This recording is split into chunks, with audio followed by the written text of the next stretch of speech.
Much of what I'm going to say to you this morning has originated in the research I did in preparing the document that Declan referred to, the Case Studies in Adaptation in Historic Urban Environments, which we produced for the Department of Arts, Heritage and Gaeltacht, and was published in 2012 with Martin Kilreevy as project manager.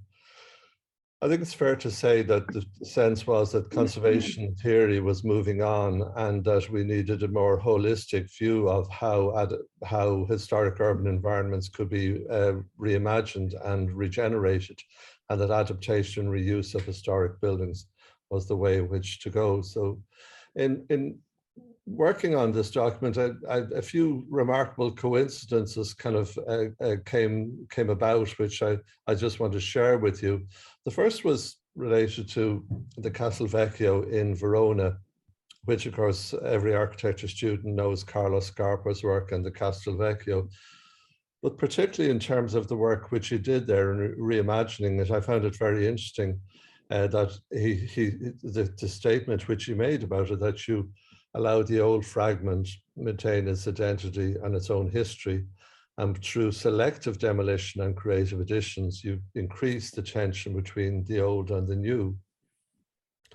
That was remarkable for me because at the same time as I kind of was reading this, I came across a talk which had been given by Andrea Pane, an Italian architectural historian who spoke to the 2010 Maura Shaffrey-Ickmos lecture, and he introduced this concept of restauro critico, or critical restoration, using the words of the Italian philosopher and architectural theorist Cesare Brandi, that the objective of restoration is to reestablish the potential oneness of the work of art without creating a historic fake or an aesthetic outrage.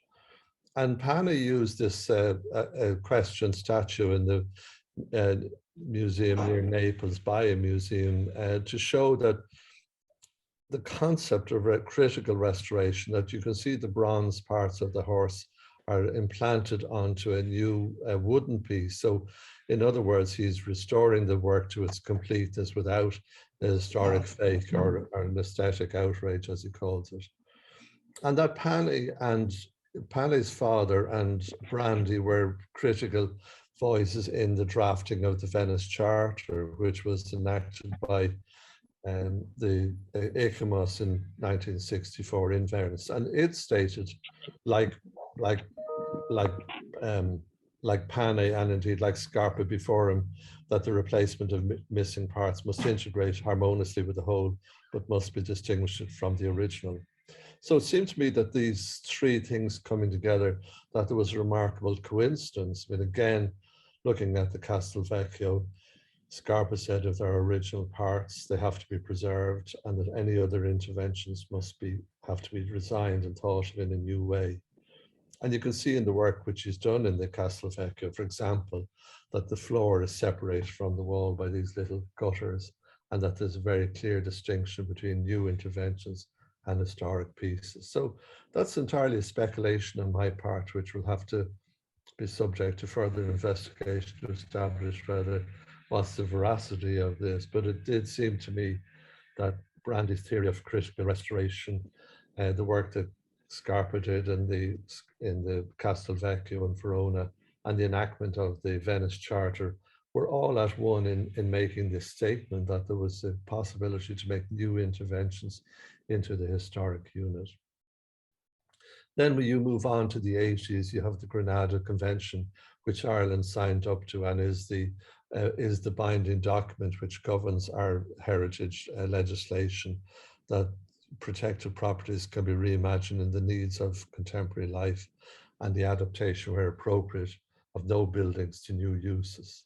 So that is the basis on which our 2000 Act was founded, and then the 2004 protection guidelines stated that the creative challenge is to find appropriate ways for a structure to be safe, durable, and useful, and to retain its character and its special interest. So all of that aligns, and I fully subscribe to that. But what does bother me a little bit is that when you go on to read through the documentation, it states that the dramatic interventions into protective structure are rarely appropriate, and that the objective should be to do as much as is necessary and as little as is possible.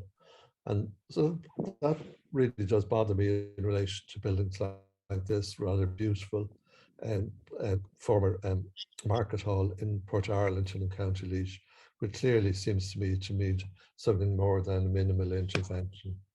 Gladly, I see that now that in 2011, that UNESCO published what they call the Historic Urban Landscape, which aims to give new life to historic cities. The document states that the present and future challenges require a new generation of public planning policies which balance conservation and sustainability and harmonize integration of contemporary interventions. That seems to me to be a big step forward that UNESCO is now putting this on the agenda. That sort of philosophy, I guess, is very much what I would say that, as Seppi Lampedusa said in The Leopard, that everything must change so that everything can stay the same. And that seems to me would be very much the kind of philosophy underlining what I think is a really magnificent conservation project, which is the Abbey Leaks Library, converting of the former market hall into a public library for the town. This project was so controversial among some of the conservationists that we weren't able to publish it in the Shaping the Future document, but it did win an RAI Heritage Award.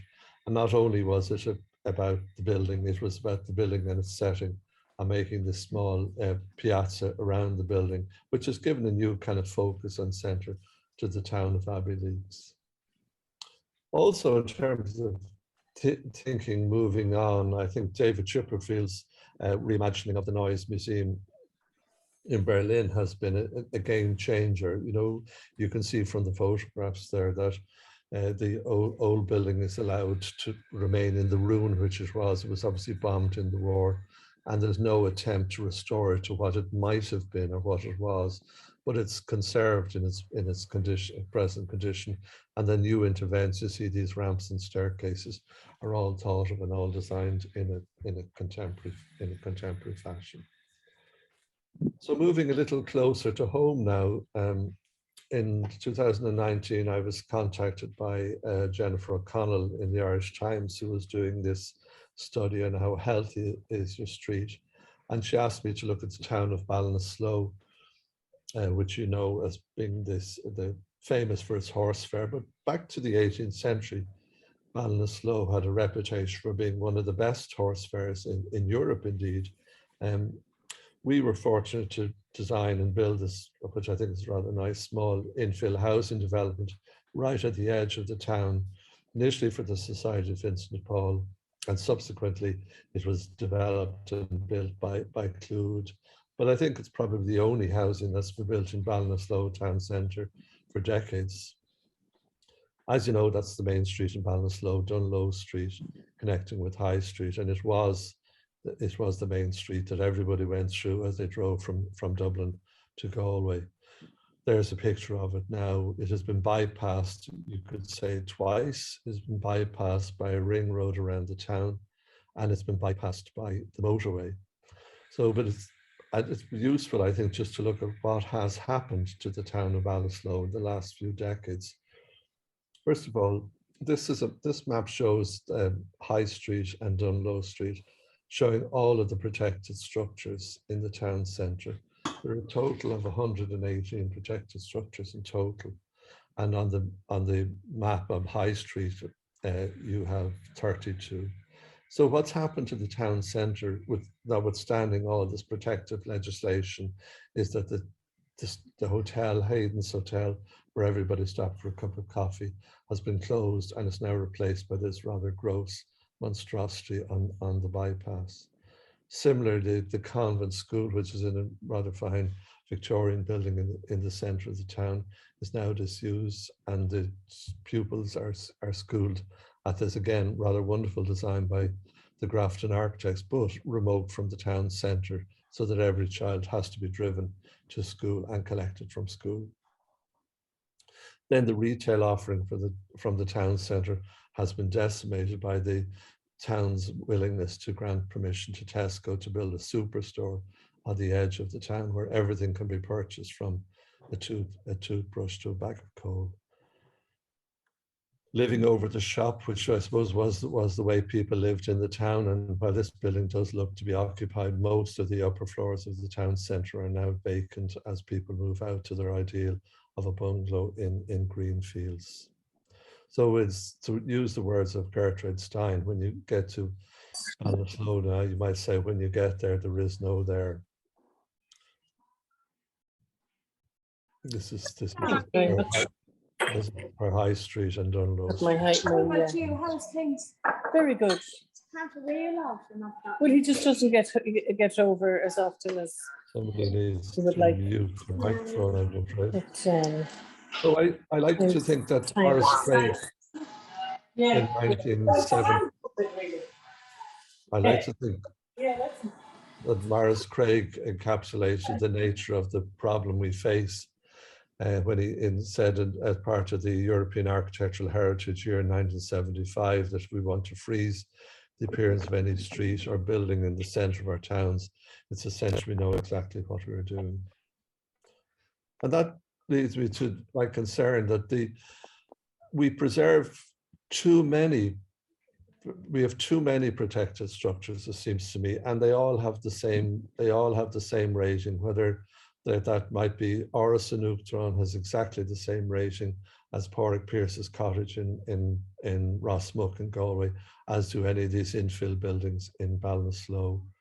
On the other hand, in the UK, where I'm working in Shropshire and Shrewsbury, the town centre, you have buildings that are listed as either of grade 1, 22.5% of these are buildings of exceptional interest. 2 stars are buildings, important buildings of special interest. And then grade 2 buildings are of special interest. So you see in Shrewsbury, the Market Hall in the centre of the town would be grade 1 and the buildings around it would be grade 2. So I'll come back to that now in a moment. So I would propose that we should adopt the grading which the National Inventory of Architectural Heritage uses, which is international, national, regional, local, and for record only, and that this would give us a more balanced way in which to think about the regeneration of our towns and the use of protected structures within them. Things are moving on. I think the Shaping the Future was a big step forward in terms of changing our imagination of how historic buildings would be treated. The RII published Old House, New Home in conjunction with the Department of Arts, Heritage and the Gaeltacht. The Irish Walled Towns Network Action Plan is a very inspiring document. And we now have the Retail Consultation Forum also getting in on the act that we need a framework for town centre renewal. And of course, the state itself has put forward the Living City initiatives. And as Declan said at the outset, we would hope that the town centre first policy, when it comes out, will be a big step forward. I want to look at just some of the issues which I think contribute to town centre regeneration, and I will show some examples.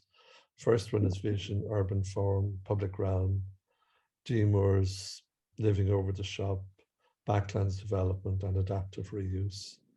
And the first one of these is Westport, which is an example of a town with vision. This is a diagram which was part of the 2000 action plan that the town of Westport initiated. I've heard Simon Wall, the town architect, say what an important document this was in terms of guiding the future development of the town over the last decades. It was initiated by the town council in conjunction with all local property interests, with 4 or 5 key objectives, as you see them there: to consolidate the historic core, integrate Westport House into the future development of the town, rationalize development within the town centre, and then most importantly, control peripheral development. Not surprisingly, Westport won Best Place to Live in the Irish Times competition in 2012. And I quote here from Conor Goodman, the editor of the Irish Times, as saying that it was really a community of people working together which made Westport the best place to live. So it's a fantastic example, I think, of a town which had a vision about itself and a vision about how it would develop and how it brought all stakeholders into contributing to that. The next issue I just want to refer to is this concept of a compact urban form. We've heard a lot about that ever since the National Spatial Strategy. And now the buzzword we're told is the 15-minute city or the 15-minute neighborhood, i.e., as this diagram shows, that everything can be accessed within 15 minutes of your home, either by walking or by bike. So 15 minutes is a radius of 1,200 meters, total area of 450 hectares. In 2020, the Environmental Agency and the University of Limerick projected that the sustainable population size of a town would be 25,000 at a minimum, and that equates to population density of 55 persons or 35 to 55 dwellings per hectare. So while we read an awful lot now about that we need to build higher, we need to build denser, I think it's useful to know that those kind of densities can be done in very familiar kind of ways. This is the town of Freshford in County Kilkenny, very, very beautiful town, just regular townhouses built along a street overlooking the public space. And we've built housing like this, recently developed one for Limerick City and County Council at those levels of density. The next concept is the concept of placemaking in the public realm. And I love this quotation from the mayor of Barcelona, Pascal Maragall, who said that Barcelona sought her future by the improvement of her public realm. The trick was quality first and quantity second. And that's exactly what the city of Waterford has done, realizing when the Waterford Glass had closed that it had to reimagine itself. And the plan was to develop the Viking Triangle, which is what you see on the page there. The cathedral is there, the theatre is there, some new housing has been built, and now the museum is there. So you see the impact that has had, taking traffic out of the town centre and creating spaces for people. Henrietta Street, a very, very beautiful approach. Next, I want to refer to Streets for People and the design manual for urban roads and streets, which I said has been reiterated as a key objective in the Housing for All document. Better streets design in urban areas will facilitate the implementation of sustainable living, encourage people to walk and cycle, and respond sympathetically to communities and places. This is Clonakilty in County Cork, which you know, which is undergone a radical transformation by taking out traffic out of the town centre and by giving space over to people for festivals and just regular nice place to be. So that is about traffic. And I want to refer to Living Over the Shop and this development which we were involved in Westport actually, and which we didn't see to live through, but I'm very interested to know that the Retail Excellence Ireland are now saying that, you know, that Living Over the Shop is the ideal way to encourage people to improve their properties in town centres and make more attractive living places. And we only hope that the town centre first policy will actually give real incentives for this type of development. This is our sketch, which shows the site there in the centre of the town centre. We restored the building on the street, made a roof garden, and then there was an archway through which connected to a car park at the back, but joined Bridge Street at the lower end of the plan from Mill Street, which was at the upper end. These two sections give you an indication of what we did. On the left-hand side, you have the existing 3-story building, which was actually mostly reconstructed, I believe. And on the top of the ground floor shopping, which went all the way through from the street to the courtyard at the back, you had a new roof terrace. And then on the street side, you have a 2-story duplex unit with its bedrooms on the ground floor, living room on the top, overlooking the street with a small roof terrace at the back looking into the courtyard. And on the right-hand side, you see a similar unit, but again, entered from the roof terrace and with a balcony looking into the courtyard at the back. and the lower drawing sort of indicates the nature of the walk through where it was animated by small retail units. So that plan just shows you the 12 apartments. That's the first floor plan. They had the bedrooms at the lower level and the living rooms above. And they were entered from the walkway, which is going diagonally across from right to left in the plan by a staircase and by a lift. So unfortunately, the property crisis hit our client rather badly, and we never got to finish the project, but it has been completed and it is occupied. And I think it's a good example of the use of living over the shop within our towns. The next area we'd like to look at would be Backlands, and I'll introduce that by our project, which we did a number of years ago in Gorey, County Wexford, which I think Declan was referring to in his introduction. And this quotation comes from the National Development Plan, and that emphasizing how the decline of rural towns and villages can be halted by the development of vacant backland sites within town centres. This project was developed by the Society of Vincent de Paul under the auspices of Wexford County Council. The building on the right is the former Christian Brothers Monastery, and the space behind it was the garden of the monastery. This was given to the Vincent de Paul Society, and our first brief was just to restore the monastery and convert it into a hostel for the homeless. That was then extended to development of the housing at the back, both for old people and for families of Wexford County Council's housing list. But you can see this Michael Street and Wexford Street go around the edges of the site, and this was an entirely kind of as found backland site within the town centre. I believe every town has potential to find sites like that. This photograph shows the monastery building. The wooden box was the new community room, a double height space, which we added between the two wings of the monastery. And you see the old people's housing on the left, and then on the right hand side you have the family housing, which has independent access from the laneway at the back. This was a very enjoyable project to work on, and we subsequently done the Ballinasloe one, which I showed you, and a similar one in Malahide for the Vincent de Paul Society. I now want to look at the question of adaptation and reuse, and I like this quotation from Carl L. Fante, the president of the American Institute of Architects, that the greenest building is the one that already exists.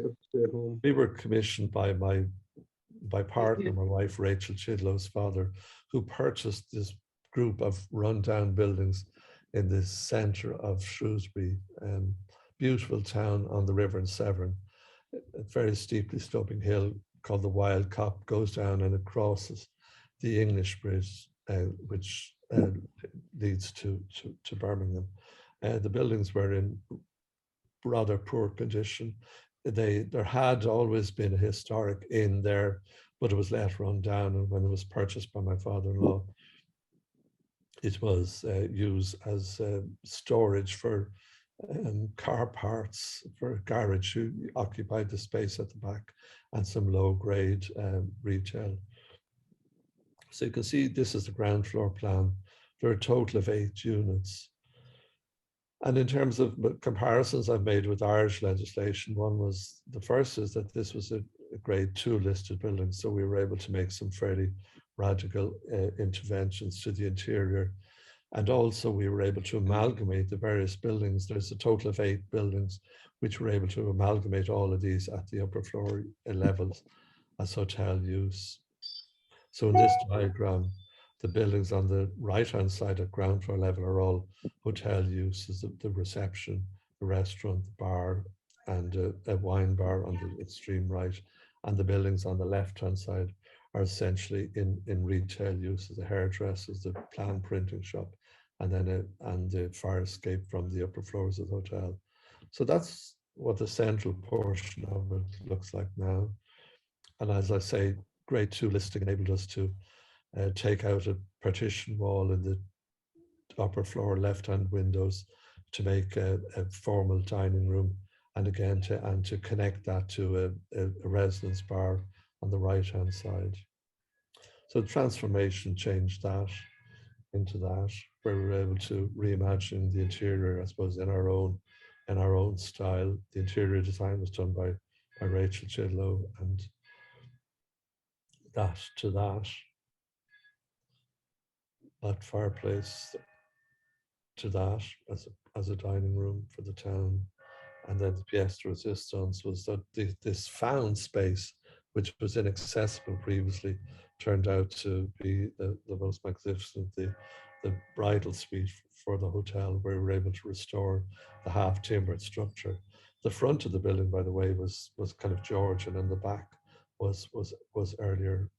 This is Rachel's hotel, Paul. Oh, you missed it. It's gone. It's finished. Sorry? So the last project I'm going to show, which I'll go very quickly through, brings all of these thoughts together for us. So we were commissioned by FL Partners to take on the conservation and remodeling of these three, which were rather derelict houses in Dawson Street. Ground floor was always retail, and the upper floors were a mixture of rather rundown office spaces. Gives you a typical indication of the type of space which existed in the building previously. We had a root and branch remodeling and regeneration repair job, which transformed that room you've just seen into this suite. Fortunately, with the encouragement of Nicky Matthews, who was a conservation officer in Dublin City Council at the time, we were facilitated and been able to link the first floor room. So that wall was between the two rooms was taken out, and this new steel screen was put in, again epitomizing the keep what's historic. The sash windows were restored, but any new intervention should be contemporary. There was a large picture window looking on to Dawson Street, which we reimagined as the boardroom for FL Partners by putting in a contemporary crittle steel window, but yet reflecting the Georgian pattern of the sash windows next door. The roof over number 51C, that is the piece that goes along the edge of Duke Street, was totally rotten, and the proposal there was to convert that into an apartment, which is a rental apartment for guests. So we, as you can see, we kept the historic brickwork. We took advantage of that to run the top floor to bring roof lighting into it. And then looking in the other direction, you see the line of the old roof, which was totally shot and had to be rebuilt, and the gable wall onto Duke Street on the left had to be stiffened and strengthened with steel. So we took advantage of that to raise the roof so that we could make this studio apartment on the top floor. You see, we've kept the brickwork, but we've also shown an indication that there's a steel structure now in starter which is supporting the roof. Just showing the three plans, and I won't go into them in too much detail, but the three ground floor units were retained. Originally, as you'll see in the first floor, there would be three staircases, but as it stands, there's this staircase at the top of this plan, which goes up through number 51A, and the staircase at the bottom right-hand corner is an independent staircase, which brings you to the apartment at the top of the building. So when you get to first floor level, there are actually two staircases in the center of the plan. The one in the middle would previously have gone down to street level, but for centuries, I suppose, has not done so. But we were able to restore that. And then, as I say, the one on the bottom right is going up to the apartment at the top. You can see the interconnection of the three rooms on Duke Street and Dawson Street on the left-hand side of the plan, with smaller rooms and services in the back. Then when you get to the next floor up, you have the apartment bedroom at the lower floor level, and you have the two existing staircases which have been conserved and restored going up to, at that upper levels, the offices are independent. And then the top floor, again, independent offices in the top two buildings, 51A and 51B, and the upper floor of the apartment, which I just showed you a photograph of. So in the apartment itself, we conserved the brickwork and kept it, repointed it, exposed it for what it was, but could in this contemporary staircase. The middle staircase in 51B, as I said, would originally have gone down to ground level, but had been truncated at some time in the past, and the space floored over. So we restored that, as you see on the right-hand side, with a new monkey's tail handrail at the bottom and some steel stiffening to stabilize it. And then the stairs that went up to the apartment was a concrete staircase, obviously put in probably in the 1950s, and with rather crude reproduction balustrade, which we replaced with this contemporary steel version. And that shows the entrance to the building from the street as it was when we took on the project. You can see the staircase was carpeted in rather poor rickety condition, and the paneling on either side had deteriorated. And on the right hand side, you see how we restored it. The stairs itself was stiffened, new hardwood threads were used, and the paneling was restored. So the philosophy, I believe, which I want to leave with you today from the leopard again, is that everything must change so that everything can stay the same.